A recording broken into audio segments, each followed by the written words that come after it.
Well, it's Friday, and you all know what that means. That means, as you know, New Japan Pro Wrestling concludes with their latest tour, New Japan Soul, featuring, of course, the qualifiers finals of the G1 Climax qualifying matches. As you know, the two available spots in both the A block and the B block.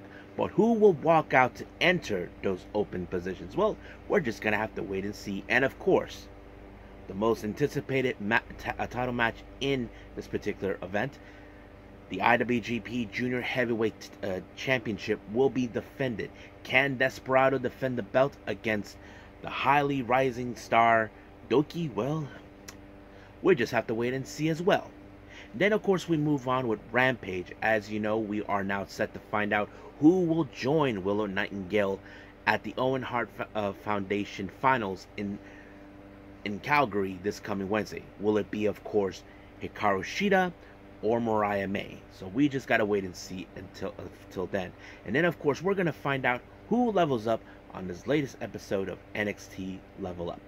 And then we cap up this entire episode with some news updates to tell you guys what's been going on in the world of pro wrestling, such as what events the promotions are throwing out, who's booked, what matches are set, including developments that are happening in the world of pro wrestling that is happening as we speak.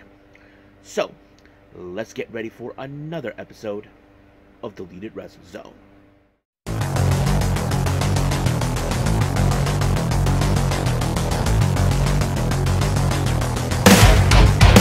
Are you ready? Get up, get up! Get up, get up! Get up, get up! Get up, get up! Get up, get up! Get up, get up!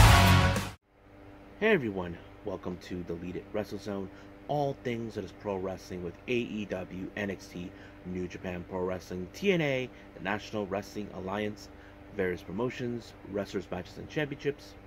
I am your host, J-Rod here. So, if you are new to the channel, welcome. This is a channel where we do a lot of pro wrestling reviews from various promotions, not only here in the United States, but also in Japan, Mexico, Canada, Europe, the UK, anywhere in the world where pro wrestling is not as big, but it continues to grow. We also do discussion videos, talk about various topics such as the wrestlers themselves, the promotions, factions, storylines, whatever we want to talk about. We also do more news updates. If certain information I'm unable to put it on this episode, I can put it on a separate video by itself or on an upcoming next episode as well. We also do news updates, alerts to keep you guys on alert if something has happened in the world of pro wrestling that needs to be addressed ASAP. We also have the Unagi Siaka Watch and various other cool things as well. So if you like what you see, please subscribe to us. So click on that subscribe button. You'll be getting a lot of daily reviews and other cool wrestling content as well. But if you like this episode, please give us a like on the like button or a nice comment in the description down below. Now, all introductions have set aside. Beam me up, Scotty. So it's time for our very first review, and I believe this one is, of course, New Japan Pro Wrestling with New Japan Soul.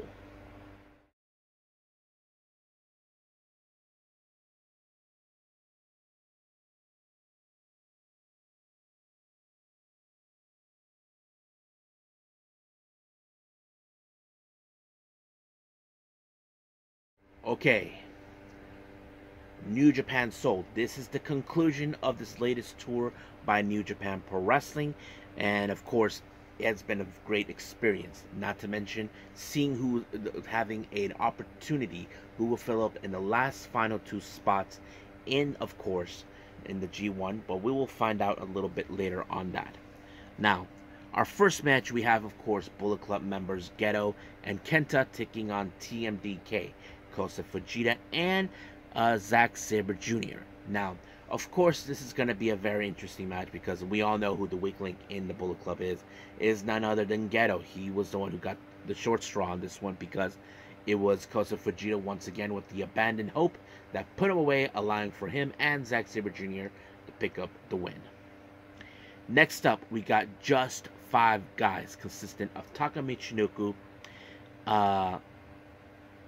Yuya Uemura and Sonata. Now, don't forget, there have been some instances we've seen Yuya Uemura and Great Khan face off each other, but however, they face against, of course, United Empire with Francesco Chiara, Great Khan, and TJP.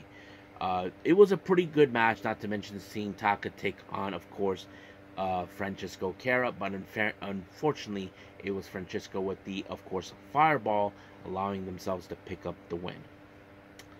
Now, our next match, well, I have to say we have the biggest scumbags in the earth, the House of Torture, consistent with Kanemaru, Sho, Yujiro, Narita, Evil, along with Dick. Yeah, they take on Tiger Mask, Hamna, who else? Oh yeah, Yuji Nagata, Tanahashi, and of course Taguchi. Now, of course, I'm sure House of Torture are still disappointed with the losses of their championships, especially Sho, who lost it to Desperado, that sort of thing. But it is what it is. But however, they're trying to once again, and of course, like always, Sho with a big ass mouth, he decided to, of course, to continue the bad mouth once again. But of course, Dick is the factor here where he gets involved using his garage, giving a punch in the dick, that sort of thing. You know, he's a real annoying piece of bugger. And of course, Ren Narita used that push-up bar onto Hamna, and then allowing for Evil to apply the Everything Evil, and just like that, it's over. So, I don't like these guys. Many people probably want them to just leave. Now, let's jump into, of course, the matches that we expect. As you know, recently, let me recap a bit what we've been going on. When the G1 Climax was announced, it was revealed that there's an open spot in each block for the A block and B block. So the question does remain, who will be involved? Now, we did see Tanahashi's involved, but unfortunately, Tanahashi, Yujiro, and a few others were not involved in this particular, will no longer be. But we do have, of course, the finals in each of the block of the qualifiers. So let's go with the A block right now. Our first one is Cal Newman versus Yoshihashi. Now, we cannot deny about Cal Newman. I mean, he's still young. He is in a learning curve. Personally recruited by none other than Will Ospreay. Everybody has high hopes for him. And there's Yoshihashi, who we have seen grown up. You can say that he is the Cinderella story in his own right, due to the fact that, of course, he was the weakest link, but now that he has grown up, it shows that he is determined. But it was a pretty good match, but it took only one pinfall for, of course, Cal Newman to pick it up onto Yoshihashi, giving himself the opportunity to take the open spot in the A block. So he's already in the A block. So I'm sure he may have to counter members of the United Empire somewhere. Now, our next match, of course, revolving the qualifier matches in the G1, we got the B block. We have Boltin Oleg and Taichi. Now, in the past, Taichi, we know he used to complain like a little girl, knowing that he wanted to be in the G1. That one time he said he was going to beat up somebody if he didn't get in, but he did. But this time he has an opportunity to face. But this time he's facing with a young lion, Boltin Oleg. Now remember, Oleg has been one of those wrestlers that we have been watching grown up as well. He has been a fantastic. Now don't forget, he is 1/3 of the never openweight 6-man tag champions with the boss himself, Tanahashi, and Toru Yano. So you will all think, okay, Taichi is the winner in this particular match, but no, Boltin Oleg pulled up the biggest upset when he defeated Taichi, when he applied the Kamikaze, and just like that, he takes the open spot in the B block. So he and, of course, Cal Newman are now in the G1 with the open spots now vacant. Now we're going to see what happens until then. So it's kind of interesting that certain wrestlers we're no longer going to be seeing at the G1. That gives time for other wrestlers to make their move. So we will see what happens until then. Now, our next match, we have an LIJ showdown. So that's right. Los Ingorbenables de Japón will be facing off. Let's talk about the first team. We have Titan, Hiromu Takahashi, and Yujiro. They take on Bushi, Shingo, and Tetsuya Naito. Now, it's no secret that there's been certain intensities within, of course, LIJ. We have seen it. Now, of course, Hiromu doesn't have a problem with Naito, but Naito always teases him, makes fun of him, all that. But sooner or later. But you would think, okay, someone has to come up with the win, because we do see certain wrestlers that are strong. We know Yota Tsuji, he is a fantastic wrestler. We know what he's capable of. But the question does tell, can he pull it off? Well, nope. But unfortunately, this match ended in a time limit draw. Nobody wins, and I'm sure many of you probably would think it's BS. Yeah, but sooner or later, something's going to happen. Now, our main event is the IWGP Junior Heavyweight Championship. Doiki versus El Desperado. Now, remember, guys, El Desperado won this match, this title back from that scumbag Show who actually took it from him, all thanks to Narita. But none of their usual tricks were able to stop Desperado and reclaim the belt. However, he made a bold move by nominating Doiki. Now, in the past, Doiki and El Desperado never did get along because Despy always thinks of him that he was weak. But he actually told him that he's always been impressed with him. Not to mention, Doiki pulled off the biggest upset of his career. I mean, defeating Hiromu Takahashi not once, but twice. I'm sure that got the attention of Despy, that made him consider, I want Doiki to face me. So his first opponent he has to face after winning back the belt is Doiki. Now, Doiki doesn't think that he earned the shot, but however, Desperado did mention this, that opportunities like this don't come around that often. So Doiki had to realize, maybe he's right. Maybe I will never get another opportunity. So it's more like now or never. But if he does, but he has to believe that he has what it takes to win this belt. But you would know, this match was so intensified. Of course, Doiki knows what Desperado is all about. I know Desperado knows him pretty well, but the real question does tell, how much has Doiki has grown since then? I think that's the very factor of this type of match. Desperado knows him well, but can Doiki actually has grown up since then? I mean, there's a lot of high hopes with Doiki, and everybody knows it, including Gino Gambino. But the biggest shocker is, of course, Doiki pulling off another big upset, and that's when he put Despy in the Suplex de la Luna. It's like a German suplex, but he calls it that, and that way he is now our brand new IWGP Junior Heavyweight Champion. I think no one expected it, but he has been one of the high rising talents in New Japan. I'm sure he's emotional, and I know he deep down he knows he has a target on his back, so he knows there'll be people coming after him. So we'll see what happens until then. But luckily, so far, no one has come out to challenge him. But we all know there's certain people that will definitely want that belt. So we'll see what happens down the road with Doiki. So at this moment, we are done with New Japan. So let's move on with AEW Rampage.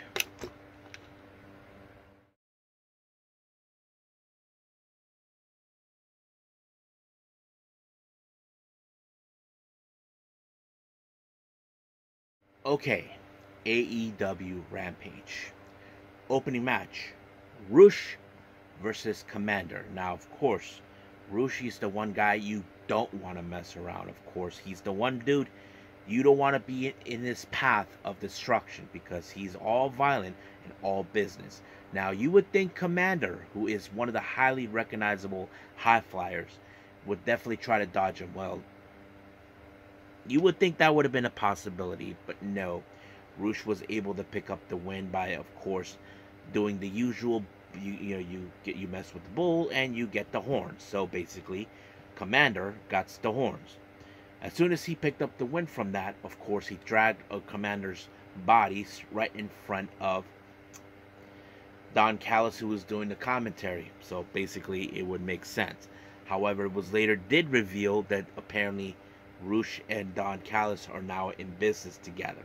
So we'll see what happens until then. Now, speaking of Don Callis, his family, Kyle Fletcher, Konosuke Takeshita take on Private Party. Now, of course, this match was pretty good as well. I have to say, thing is this, we have seen, now you look at Fletcher and Konosuke Takeshita, they're like a somewhat of a makeshift tag team. But you look at guys like Private Party, they are a team, as we know, but however, they know how to pick up the good win. But unfortunately, it was Quinn who ended up on the wrong side of the tombstone by Kyle Fletcher and picked up the win. Now, our next match, of course, we see Kyle O'Reilly excuse me, making his way to the ring to take on GPA. But, however, Roderick Strong once again is trying to say that he needs to join them and all that. Kyle O'Reilly, he's been very well happy where he's at this point, in his career, being alone with nobody. But of course, he picked up a fantastic win with GPA when he applied the armbar. So that played out pretty well just for him. Now, this past Wednesday, we saw what happened to Hook and Shibata. They were brutalized by none other than Jericho and his cohorts. Samoa Joe is sending a strong message to him. So basically, he's going to take matters in his own hands. So we will see what happened. Now, our main event is the semifinals of the Owen Hart Foundation tournament. Mariah May versus Hikaru Shida. Now, the real question is, who will walk out and face Willow Nightingale in Calgary for this coming Wednesday in Dynamite? So I have to say, now we do know there's been a lot of people that are saying Mariah May will most likely win it because she is homegrown. If she wins the tournament, then that means she will face against her mentor, Toni Storm, at All In Wembley Stadium. So I think that's what is happening. So people are probably voting for that. However, the whole thing with Willow, that's a different story. So we will talk about that on Wednesday. But however, Hikaru Shida, you would think that because of her experience, not to mention a 3-time AEW Women's Champion, would have get another opportunity to reclaim her belt. Well, she has to go through Mariah May, but once again, Mariah May pinned the former champion herself, and just like that, she joins Willow Nightingale in the finals. So we will see what happens on Dynamite. So I think that's pretty much it what we have with AEW Rampage. So let's move on with NXT Level Up.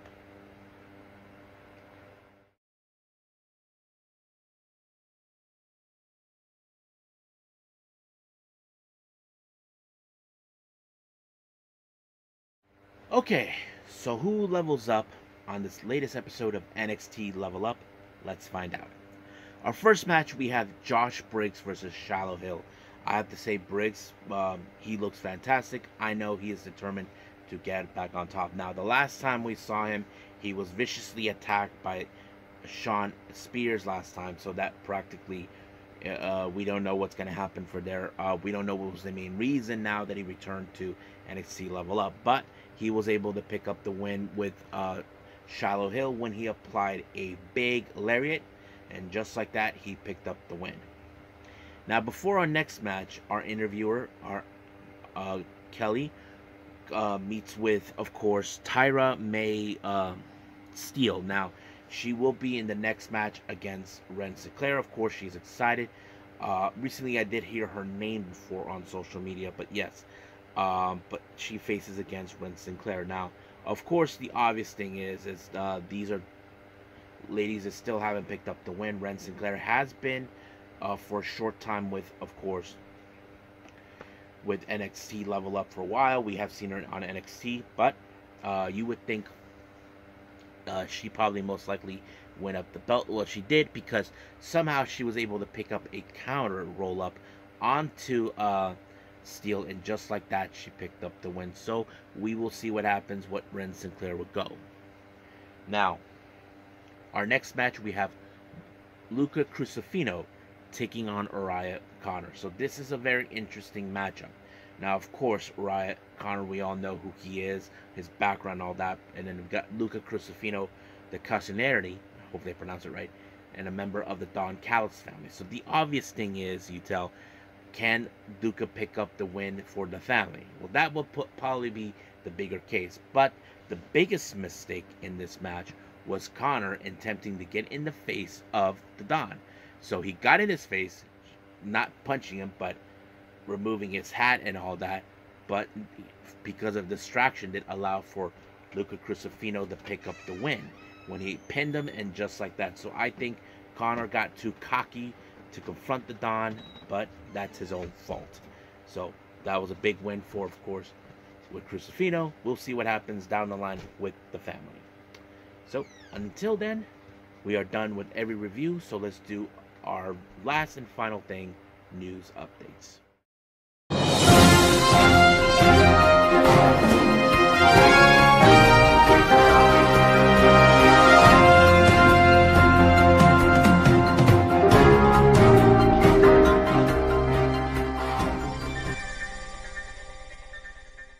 Okay, so welcome to our news update. So this is going to be a very short one for all of you.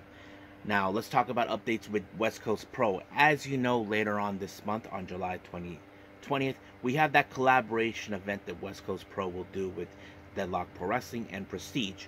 Now, 2 matches have been announced. As you know, we have Zara Sakir facing off Sandra Moon, and this one was qualified as a rematch. So basically, we will see that. Then we have Alex Shelley versus Alpha Zone. So I'm looking forward to see how this one will go up. Now, West Coast Pro did announce a brand new show that will happen in September, on September 7th, of course, called the Graph House City to City. So we haven't announced yet who will be involved, but we will stick close to it like glue until they announce who will be participating. And then finally, for our updates with the promotions, of course, we have MLW announced that on July 12th, which is not that far off, Renee Michelle will be making her, of course, debut. So if you guys never seen Renee Michelle, she has been wrestling for a long time, and she is the real-life wife of Drake Maverick, or as you may know him from TNA back in the day. So she'll be making her debut there. Now, we have seen her make appearances in TNA, AEW, and other locations as well. But, yes. Now, finally, for our developments, this is the only one we got. Now, Fightful Selects talks about Guilia. Now, remember, guys, many people have speculated Guilia will make her way to Toronto for Heatwave. Now, it's no secret in the past by certain people. We know that when it comes to Japanese wrestlers trying to make their way to Canada, they don't have their visas. So we saw that already with, of course, with Stardom and all that. But this is what Fightful Select reports about this. WWE wants Julie on screen ASAP. Likely landing a spot for her debut is on the NXT PLE following Heatwave, which would possibly SummerSlam weekend. You know, I could see that. I mean, it is a possibility because people want to see Julia face against Roxanne Perez. So that's going to be one of those matches you don't want to miss out. So we'll see where that leads. I think that's pretty much it with, of course, with our news updates and everything else. I believe it's time to call it a day. Well, I hope everybody enjoys this episode. Coming up, as you know, we have AEW Collision. However, there is to talk about the possibility of seeing the latest Tokyo Show Pro Wrestling event that is being produced by Nao Kakuta. Now, those who remember, Nao Kakuta will be retiring this month, so she is having a self-produced show. May be able to see it. Now, there's still some wrestling shows from last month I haven't seen. There's still some shows that I haven't seen from Mighty Gold. Now, there's ones that I haven't seen, but I'm going to skip those. Same thing with Noah and a few others until some bigger events come up. So we'll see how it goes from here on out. So I think that's pretty much it for everything. So those are what I have to say. But AEW Collision is a top priority. But we'll see about the Nao Kakuta self-produced show. We'll see what happens until then. But as of right now, I will see you guys in the next DWZ time. Same DWZ channel. I must bid all of you adieu. So, goodbye. And have a nice day.